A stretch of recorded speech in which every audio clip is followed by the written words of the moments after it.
साथ बदलते भारत की शान।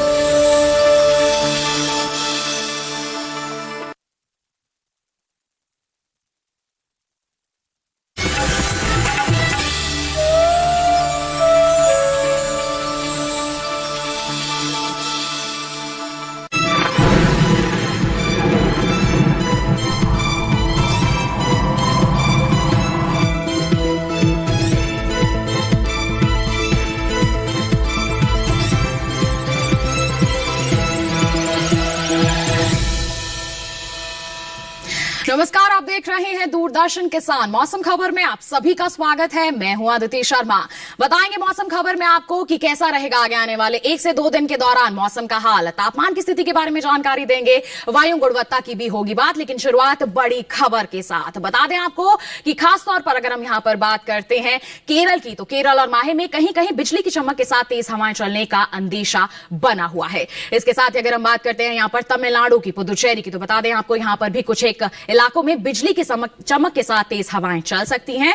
वहीं हम आंध्र प्रदेश की बात करें, खासतौर पर तटीय आंध्र प्रदेश की बात करें, तो यहां पर भी कहीं कहीं बिजली की चमक के साथ तेज हवाएं चलने की संभावनाएं बनी हुई हैं। असम की बात की जाए तो यहां पर कहीं कहीं घना कोहरा छाए रहने के आसार नजर आ रहे हैं। और वहीं अगर हम बात करते हैं यहां पर त्रिपुरा की, तो बता दें यहां पर भी कुछ एक इलाके हैं जहां पर घना कोहरा छाया रह सकता है। तो ये थी मौसम से जुड़ी कुछ बड़ी खबरें। बढ़ते हैं आगे और मौसम पूर्वानुमान की बात करते हैं। जी हां, भारत मौसम विज्ञान विभाग द्वारा किस तरह की चेतावनी यहां पर जारी की गई है मौसम को लेकर, इसके बारे में आपको जानकारी देते हैं। आप देख सकते हैं यहां पर हरा रंग दर्शाया जा रहा है। जी हां, हरा रंग जो है वो बताता है कि इन क्षेत्रों में किसी तरह की कोई चेतावनी नहीं है, यानी कि 1 से 2 दिन के दौरान यहां पर हाल फिलहाल में किसी तरह का कोई अलर्ट जारी नहीं किया गया है। वहीं आप पीला रंग देख सकते हैं, असम मेघालय में यह दर्शाया जा रहा है। साथ ही हम बात करें तमिलनाडु केरल की, तो यहां पर पीले रंग से अंकित किया गया है ये क्षेत्र, तो यहां पर चेतावनी है। जी हां, नजर बनाए रखने की परिस्थितियां हैं। वहीं अगर हम आपको बता दें कि आगे आने वाले 1 से 2 दिनों के दौरान क्षेत्रवार क्या परिस्थितियां रह सकती हैं, तो देख सकते हैं आप उत्तर पश्चिम भारत के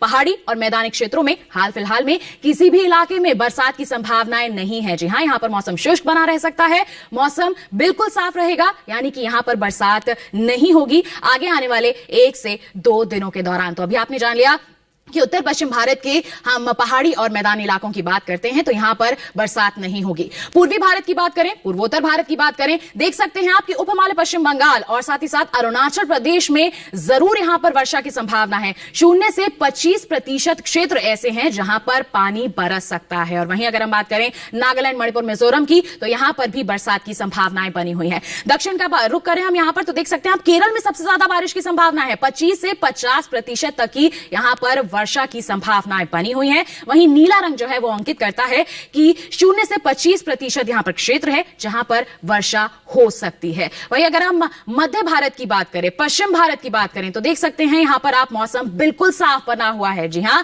1 से 2 दिनों के दौरान यहां पर कहीं भी बादल नहीं बरसेंगे, मौसम शुष्क बने रहने की संभावना यहां पर जताई जा रही है भारत मौसम विज्ञान विभाग द्वारा। जी हां, देख सकते हैं कि कहीं भी इस क्षेत्र में बरसात की किसी भी तरह की चेतावनी नहीं है। बात हो गई पूर्वानुमान की, बात करते हैं आप पिछले 24 घंटों के दौरान देश में कहां कहां पानी बरसा है। उत्तर पश्चिम भारत की ही हम बात करेंगे। यहां पर आप देख सकते हैं पंजाब की बात करें, जम्मू कश्मीर की बात करें, हम राजस्थान की बात करें, हम पश्चिमी उत्तर प्रदेश की बात करें, राजधानी दिल्ली की बात करें, तो कुछ एक इलाके हैं जहां पर पिछले 24 घंटों के दौरान पानी जरूर बरसा है। जी हां, ये इलाके हैं जहां पर कहीं कहीं ही सही लेकिन बादल जरूर बरसे हैं पिछले 24 घंटों के दौरान। तो इसी के साथ अगर हम देश के अन्य क्षेत्रों की बात करते हैं, पूर्वी क्षेत्रों की बात करते हैं, पूर्वोत्तर क्षेत्रों की बात करते हैं, देख सकते हैं आपकी यहां पर हम ओडिशा की बात करें, आगे पश्चिम बंगाल की बात करें और पूरे पूर्वोत्तर क्षेत्र की बात करें, सभी राज्यों की बात करें यहां पर, तो यहां भी पिछले 24 घंटों के दौरान वर्षा जरूर दर्ज की गई है। दक्षिण का रुख करते हैं हम, देख सकते हैं आप लक्षद्वीप में बारिश है, अंडमान निकोबार द्वीप समूह में भी बरसात दर्ज की गई है। हम बात करेंगे तटीय कर्नाटक की, तटीय आंध्र प्रदेश की, केरल की, तमिलनाडु की और साथ ही साथ अगर हम उत्तरी आंतरिक कर्नाटक की बात करें, दक्षिणी आंतरिक कर्नाटक की बात करें, तो यहां पर भी पिछले 24 घंटों के दौरान कहीं कहीं बरसात दर्ज की गई है। मध्य भारत का अगर हम रुख करते हैं, देख सकते हैं आप कि मध्य महाराष्ट्र में बारिश दर्ज की गई है। जी हां, मराठवाड़ा में भी बादल बरसे हैं, मध्य प्रदेश और छत्तीसगढ़ में भी पिछले 24 घंटों के दौरान वर्षा जरूर दर्ज की गई है। तो जाना आपने पिछले 24 घंटों की अगर हम बात करते हैं तो देश के कौन कौन से वो इलाके हैं जहां पर बरसात दर्ज की गई है। तो अभी तक बरसात का हाल तो आपने जान लिया, आगे आपको तापमान के हाल के बारे में भी बताएंगे, लेकिन अभी रुक रहे हैं एक छोटे से ब्रेक के लिए। कहीं मत जाइए, देखते रहिए मौसम खबर और बने रहिए दूरदर्शन किसान पर।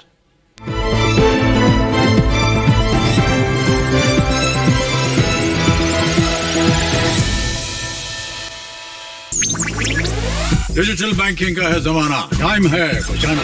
डिजिटल बैंकिंग है आसान, करो चाहे कोई भुगतान, एनी टाइम एनीवेयर, सेफ है, फास्ट है, हर पेमेंट गोलियों पे सेट है। लेन देन के हैं ऑप्शंस कई, IMPS, NEFT, UPI भी। 24 घंटे करते हुए काम, पेमेंट आसान और रहे आराम। RBI कहता है जानकार बनिए, सतर्क रहिए। जानेंगे क्या है किसानों का हाल, हम पहुंचेंगे आपके गांव, मिलेगा सरकारी योजनाओं का ज्ञान। जब लगेगी चौपाल, देखिए चौपाल चर्चा, सोमवार से शुक्रवार सुबह 9 बजे, सिर्फ दूरदर्शन किसान पर।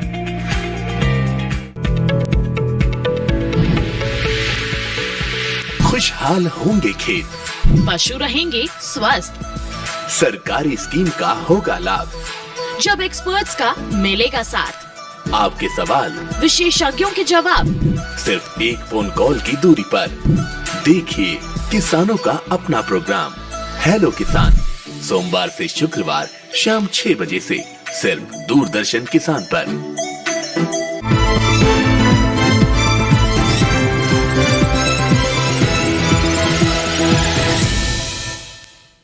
ब्रेक के बाद दूरदर्शन किसान के मौसम खबर में आप सभी का फिर से स्वागत है। ब्रेक पर जाने से पहले जाना आपने बरसात का हाल, अब बारी आती है तापमान के हाल की। जहां देश के अलग अलग क्षेत्रों में तापमान का हाल किस प्रकार बना हुआ है, इसके बारे में आपको जानकारी देंगे। और सबसे पहले यहां पर बात होगी न्यूनतम तापमान के हाल की। बता दें आपको कि अगर हम यहां पर बात करते हैं, देख सकते हैं आप, हम बात करें बिहार की, ओडिशा की और झारखंड की, तो यहां पर न्यूनतम तापमान जो है 5 डिग्री सामान्य के मुकाबले ज्यादा दर्ज किया जा रहा है। जी हां, पिछले 24 घंटों के दौरान इस तरह की परिस्थिति बनी हुई है। साथ ही अगर हम बात करते हैं यहां पर पंजाब की, साथ ही पश्चिमी राजस्थान का अगर हम रुख करें, साथ ही आप देख सकते हैं कि उत्तर प्रदेश की बात की जाए, मध्य प्रदेश की बात की जाए, छत्तीसगढ़ की बात की जाए, तो यहां पर भी 5 डिग्री ज्यादा दर्ज किया गया है न्यूनतम तापमान सामान्य के मुकाबले पिछले 24 घंटों के दौरान। जी हां, यहां पर बढ़ोतरी रही है। और वहीं अगर हम बात करते हैं, देख सकते हैं आप, उत्तराखंड की अगर हम बात करते हैं, तो यहां पर 3 से 5 डिग्री तक की बढ़ोतरी रही है सामान्य के मुकाबले न्यूनतम तापमान में। वहीं अगर हम पूर्वोत्तर की बात करें, तो देख सकते हैं आप, अरुणाचल प्रदेश, असम, मेघालय, नागालैंड, मणिपुर, मिजोरम और त्रिपुरा में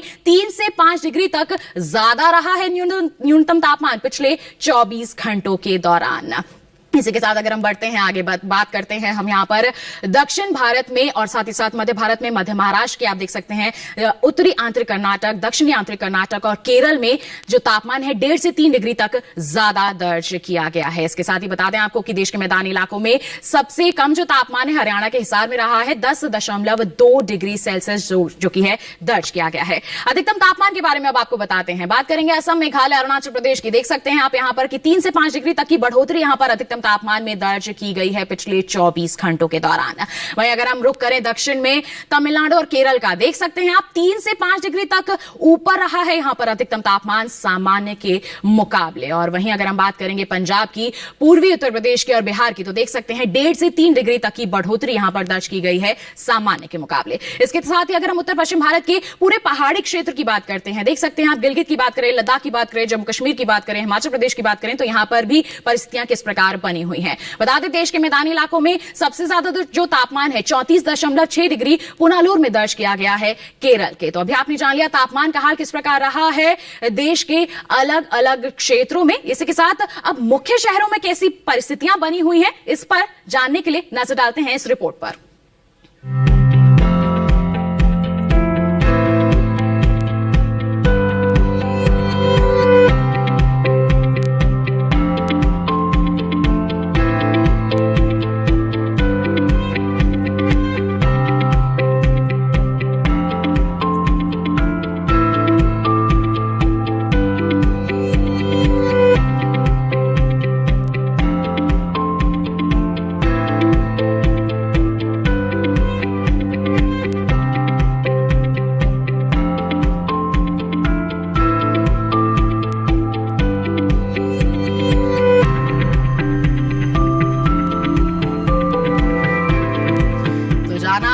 देश के अलग अलग अगर हम शहरों की बात करते हैं, खासतौर पर मुख्य शहरों की बात करते हैं, तो अधिकतम और न्यूनतम तापमान की जो स्थिति है वो किस प्रकार दर्ज की जा रही है। तो जान लिया आपने देश के अलग अलग हिस्सों में तापमान का हाल किस प्रकार रहा है। आगे आपको बताएंगे वायु गुणवत्ता और पर्यटन पूर्वानुमान के बारे में, लेकिन एक छोटे से ब्रेक के बाद कहीं मत जाइए, देखते रहिए मौसम खबर और बने रहिए दूरदर्शन किसान पर।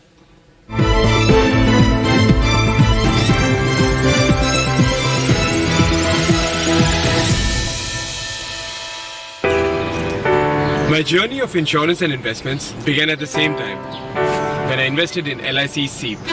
In this fast-moving world, SEEP can balance your funds with security and growth. SEEP will take care of the ups and downs of the market and will give you fruitful results so that you enjoy the ride. And when SEEP is with you, you get soar high. LIC's unit-linked insurance plan SEEP offers savings and protection so that you can soar high in your life. LIC, हर पल आपके साथ।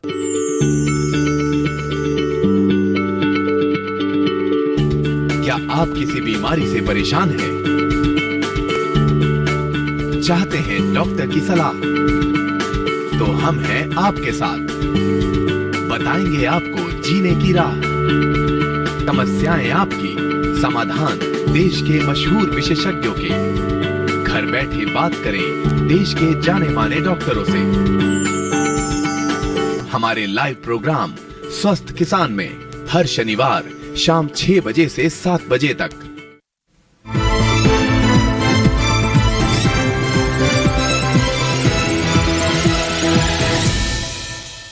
Break के बाद दूरदर्शन किसान के मौसम खबर में आप सभी का फिर से स्वागत। बरसात और तापमान के बाद अब बारी आती है वायु गुणवत्ता की। जी हां, देश के मुख्य शहरों में किस तरह की परिस्थितियां बनी हुई हैं, आइए आपको बताते हैं। और सबसे पहले यहां पर बात करेंगे राजधानी दिल्ली की। देख सकते हैं आप 327 बना हुआ है गुणवत्ता सूचकांक, जो कि बहुत ही खराब की श्रेणी में आता है। लखनऊ की बात करें 259 यहां पर बना हुआ है गुणवत्ता सूचकांक, जो कि थोड़ा खराब है, लेकिन इसमें बेहतरी की बहुत जरूरत है। पटना की बात करें 212 गुणवत्ता सूचकांक है, जो कि थोड़ा खराब है, लेकिन इसे और बेहतर किया जा सकता है, प्रयास लगातार जारी रखने पड़ेंगे। बंगलुरु की बात करें तो ये अच्छे की श्रेणी में आता है। जी हां, 81 यहां पर गुणवत्ता सूचकांक दर्ज किया गया है। पुणे की बात करें तो ये भी अच्छी परिस्थितियां हैं। जी हां, 63 गुणवत्ता सूचकांक इस क्षेत्र में दर्ज किया जा रहा है। हैदराबाद की बात करें तो 117 है, जो कि संतोषजनक है, लेकिन बेहतरी की यहां पर लगातार कोशिशें करनी है। साथ ही कोलकाता की बात करें तो देख सकते हैं कि बहुत ही अच्छा यहां पर गुणवत्ता सूचकांक है, 31 दर्ज किया जा रहा है। अगर हम मुंबई की बात करें 103 है, अच्छा और संतोषजनक के बीच में है, लेकिन और बेहतरी यहां पर हम कर सकते हैं। वायु गुणवत्ता के बाद आइए बात करते हैं पर्यटन पूर्वानुमान की। अगर आप कहीं घूमने जाने की यहां पर योजना बना रहे हैं तो देश के अलग अलग शहरों में कैसा रहेगा तापमान का हाल, पूर्वानुमान कैसा रहेगा, बता देते हैं। बिहार के नालंदा की हम बात करें, देख सकते हैं आप यहां पर मौसम बिल्कुल साफ बना रहेगा, बादल भी छाए रहने की संभावना नहीं है। अधिकतम और न्यूनतम तापमान की जो स्थितियां हैं वो आगे आने वाले 4 दिनों के दौरान किस तरह से रह सकती हैं, आप देख सकते हैं। ज्यादा कोई बदलाव यहां पर नहीं होगा, 1 या 2 डिग्री का ही यहां पर बदलाव अनुमानित किया जा रहा है भारत मौसम विज्ञान विभाग द्वारा। तो आप नालंदा का यहां पर रुक कर सकते हैं। गोवा के पणजी का अगर हम रुक करें, गोवा के पणजी में बता दें कि एक दिन तो मौसम साफ रहेगा, आगे जरूर यहां पर बादल छाए रह सकते हैं, लेकिन अधिकतम और न्यूनतम तापमान में कोई भी बदलाव नहीं है। 32 डिग्री सेल्सियस बना रहेगा अधिकतम तापमान, और न्यूनतम तापमान जो है 22 डिग्री सेल्सियस ही बरकरार बने रहने की संभावना यहां पर जताई जा रही है आगे आने वाले 4 दिनों की अगर हम बात करते हैं। तो गोवा के पणजी का भी आप रुख यहां पर जरूर कर सकते हैं। इसी के साथ हम बढ़ते हैं आगे। हिमाचल प्रदेश के शिमला की बात करें तो कहीं कहीं बादल जरूर छाए रह सकते हैं, लेकिन बरसात की यहां पर कोई भी संभावना नहीं है। आप देख सकते हैं अधिकतम तापमान जो है अगले 4 दिनों के दौरान 15 डिग्री ही बना रहेगा, और वहीं न्यूनतम तापमान की बात करें तो 6 डिग्री सेल्सियस ही बने रहने की संभावनाएं जताई जा रही हैं। यानी कि 4 दिनों के दौरान तापमान में कोई बदलाव नहीं होगा, और बादल भी बरसने की इस इलाके में अभी कोई संभावना नहीं जताई जा रही है भारत मौसम विज्ञान विभाग द्वारा। इसी के साथ अगर हम बढ़ते हैं आगे, बात करते हैं यहां पर जम्मू कश्मीर के गुलमर्ग की। देख सकते हैं आप कि न्यूनतम तापमान माइनस में बना हुआ है। जी हां, -6 डिग्री सेल्सियस दर्ज किया जा रहा है। ठंड बहुत है, लेकिन बदलाव यहां पर तापमान में नहीं है। अधिकतम तापमान आप देख सकते हैं कि 5 से 6 डिग्री के बीच में ही रहने की संभावना है। बरसात नहीं होगी, बादल जरूर छाए रह सकते हैं एक दिन, जैसे कि आप देख सकते हैं बुधवार को यहां पर बादल छाए रहने की जरूर संभावना है, लेकिन बरसात की यहां पर कोई उम्मीद नहीं है। केरल के कोच्चि की हम बात करते हैं, देख सकते हैं यहां पर अधिकतम तापमान 32 डिग्री सेल्सियस बना रहेगा, न्यूनतम तापमान 25 डिग्री सेल्सियस बना रहेगा आगे आने वाले 4 दिनों के दौरान। लेकिन बरसात हो सकती है। जी हां, देख सकते हैं आगे आने वाले 4 दिनों के दौरान बरसात की कहीं कहीं संभावनाएं जरूर बनी हुई हैं। गरज के साथ बादल यहां पर जरूर बरस सकते हैं, तो इसके लिए आप जरूर तैयार रहें।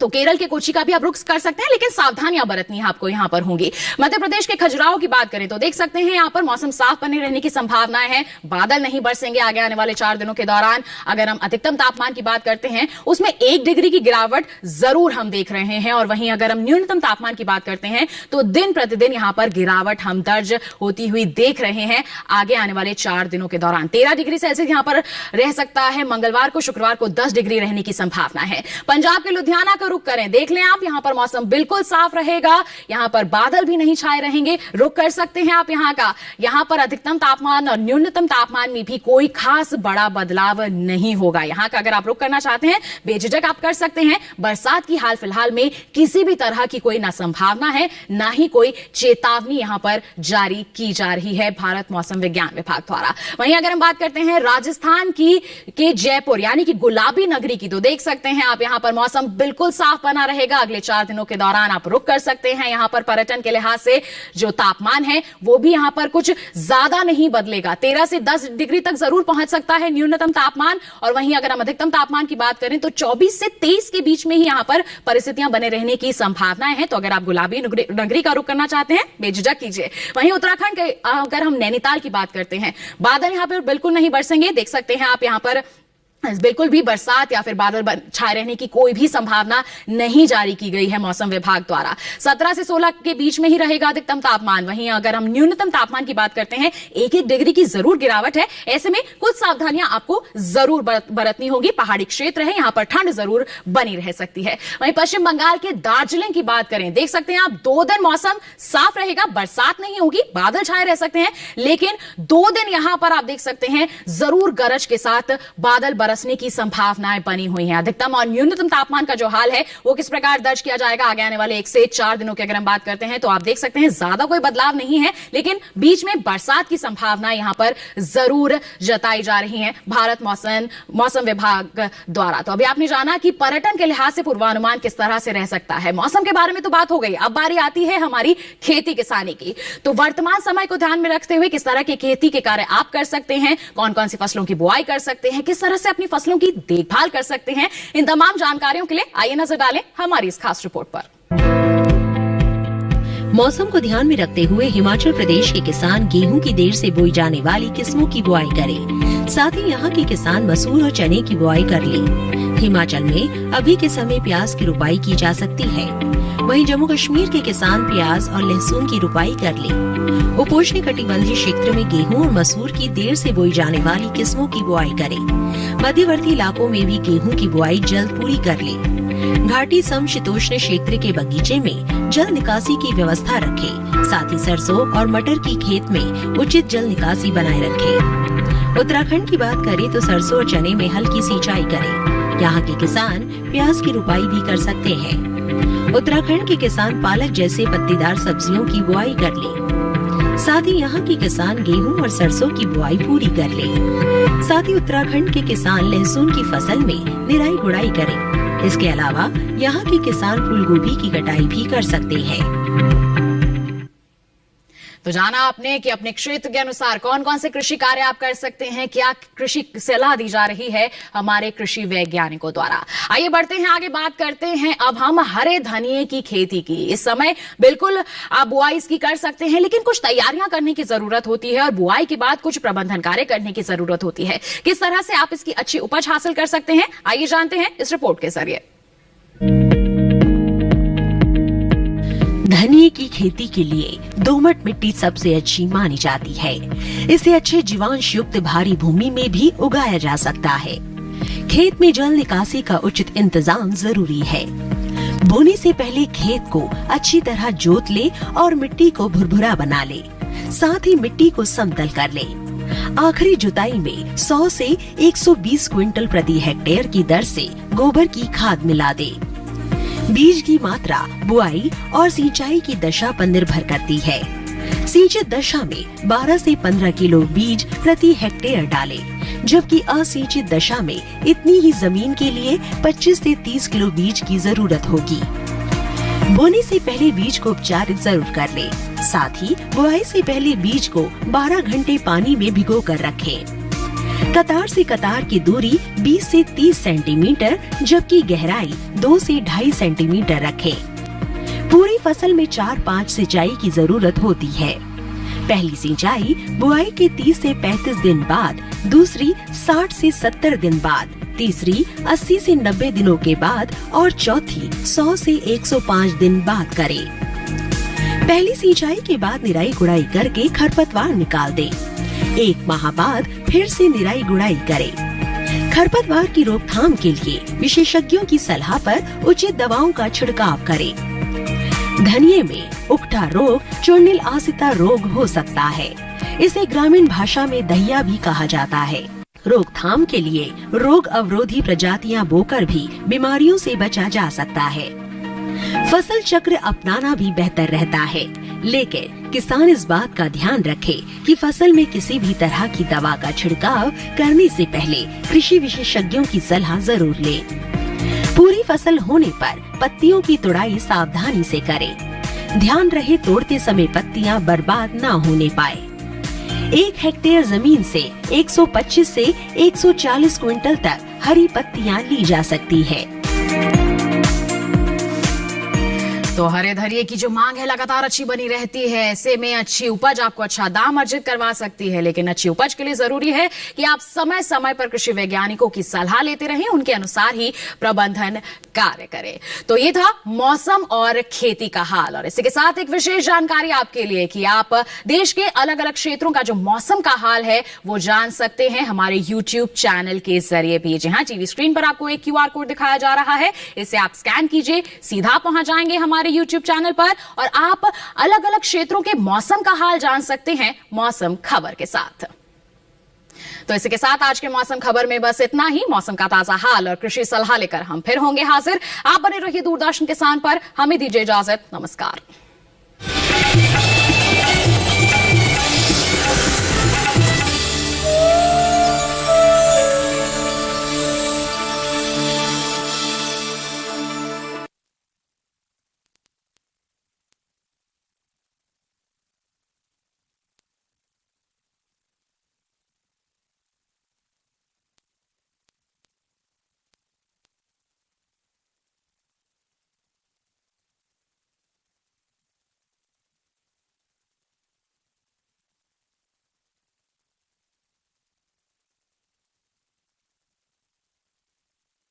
मंगल भवन अमंगल हारी, द्रवौ सुदशरथ अजिर बिहारी। शिरडी गांव का नया पुलिस पाटिल कुलकर्णी पाओ। आज से पहले ऐसा कभी कुछ नहीं हुआ। कुछ तो बात है उस फकीर में। राम जी भला करेंगे।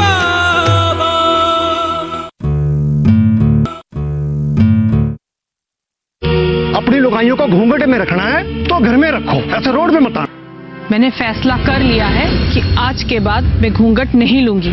अरे पूरे इलाके में नाम है उसका। चिंता मत करो, बड़ी होके बहुत खुश रहेगी माँ।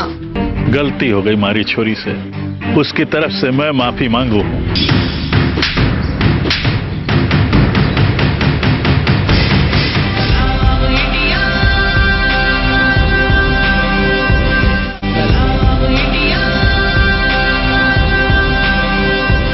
कॉटन क्रॉप में छोटी पत्ती रोग किस पोषक तत्व अर्थात न्यूट्रिएंट की कमी से होता है? गुआवा क्रॉप में जिंक न्यूट्रिएंट्स की कमी से कौन सा रोग होता है? जलप्रिया की वैरायटी इनमें से कौन सी है? लेडी फिंगर के तने का रेशा क्या बनाने में काम आता है? कागज, दस्ता, ब्राउन धान। सही जवाब, गलत जवाब, राइट आंसर। 4 प्रगतिशील किसानों की टीमों की कांटे की टक्कर, जिसमें खेती बाड़ी राउंड से शुरू करते हुए बागबानी राउंड पार करेंगे।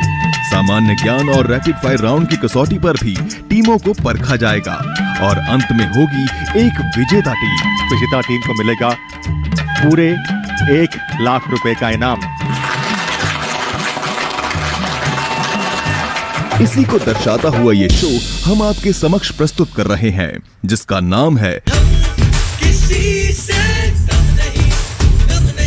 डीडी किसान पर हर रविवार रात 8 बजे। पढ़ाई करना, अच्छी मार्क्स मिलना ये बुरी बात नहीं है। मैं तुम्हें पास ही के किस कॉलेज में एडमिशन दिला देंगे। सर मुझे इंजीनियरिंग करनी है। इसमें अपसेट होने वाली कौन सी बात है? और स्पेशली मामा नहीं मान रहे हैं। क्या हुआ? अरे इसको तो कड़ाईकुड़ी के इंजीनियरिंग कॉलेज में मिला है। तमिलनाडु में? हाँ, तो कैसी जाएगी? I can understand your feelings, लेकिन अगर माँ बाप को बच्चों से इज्जत चाहिए तो माँ बाप का भी फर्ज बनता है कि वो अपने बच्चों को आजादी दे।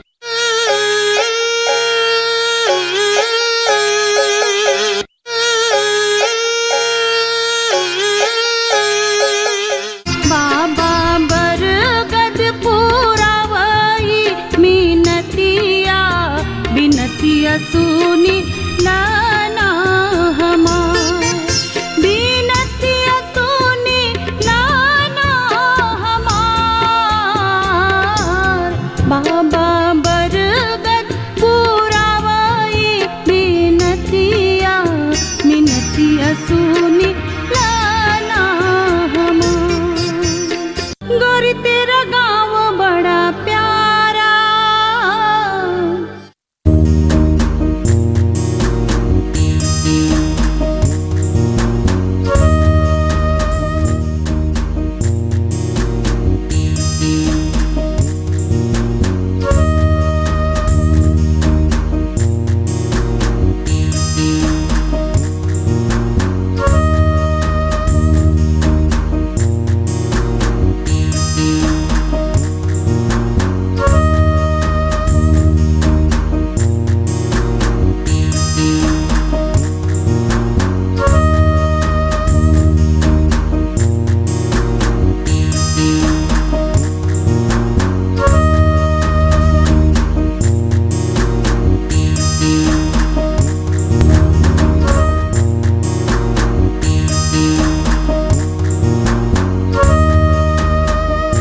भारतीय खेती में तिलहन का मुख्य स्थान है। देश में तिलहनों में सुधार करने के लिए भारतीय कृषि अनुसंधान परिषद यानी ICAR ने अप्रैल 1967 में अखिल भारतीय तिलहन समन्वित अनुसंधान परियोजना की स्थापना की थी। 5वीं पंचवर्षीय योजना में तिलहनों, विशेष रूप से राई सरसों पर अनुसंधान कार्यक्रम को और भी सुदृढ़ बनाया गया। 28 जनवरी 1981 को हरियाणा कृषि विश्वविद्यालय हिसार में राई सरसों के लिए प्रथम परियोजना समन्वय इकाई की स्थापना की गई। 7वीं योजना के दौरान भारतीय कृषि अनुसंधान परिषद ने 1990 में गठित समिति की सिफारिश के आधार पर राज्य कृषि विभाग, राजस्थान सरकार के अनुकूलन परीक्षण केंद्र सेवर भरतपुर में राई सरसों पर आधारभूत, रणनीतिक और अनुप्रयुक्त अनुसंधान संचालित करने के लिए भारतीय कृषि अनुसंधान परिषद ने 20 अक्टूबर 1993 को राष्ट्रीय सरसों अनुसंधान केंद्र की स्थापना की। फरवरी 2009 को इस केंद्र को सरसों अनुसंधान निदेशालय के रूप में विकसित किया गया।